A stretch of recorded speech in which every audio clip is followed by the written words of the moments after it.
If your flowers don't look like this deep into the growing season, it may be because your watering and fertilizing routine could use some tweaks. We're going to go over an easy follow routine to make your flowers that are in pots look like this at the end of the growing season. The first thing we're going to go over is watering. So you should be watering at least once a day, and it should be impossible for you to water too much. And what I mean by it should be impossible for you to water too much is the pot should be designed to let any excess water out. If we take a look at the bottom of this pot, there's a hole right in the bottom here.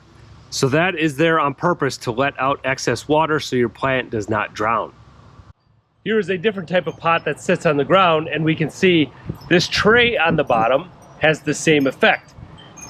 If there's excess water that we give to our pot here, there's a screen that the water goes through and it will overflow in this little opening if there's way too much. That's protecting our plant from getting too much water. If you get too much water sitting in your potted plant, the roots will rot and your plant will wilt away and die. Believe it or not, there is a pot underneath all of this plant here. And this one was purchased from Costco. It's a large pot and it did not have any holes in it. So I had to drill a couple small holes before planting this to make sure that it drained properly. The good news about that is it's extremely easy to add a hole to the bottom of a pot. Most of them are all plastic materials now, and you take a drill with a 3/8 drill bit, just pop. I did 2 holes. You could do one larger one at the center, but that will ensure your plant doesn't have too much water. So what is the secret watering routine for these to make your plants look like this? And it's really all about fertilizing and consistency. So what you want to do is water every day.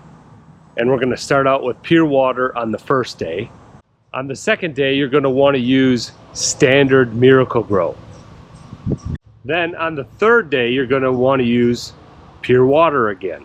Then finally, on the fourth day, you're going to want to use Miracle-Gro Bloom Booster. And then on the 5th day, you're going to use pure water again and just repeat that cycle again and again to keep your plants looking like this.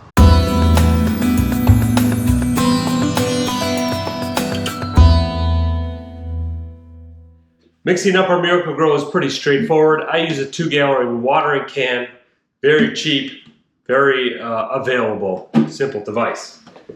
So I fill this up in the sink.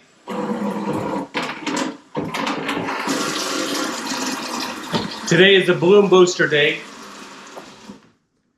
Today is a Bloom Booster day, so I'm going to take my Miracle-Gro Bloom Booster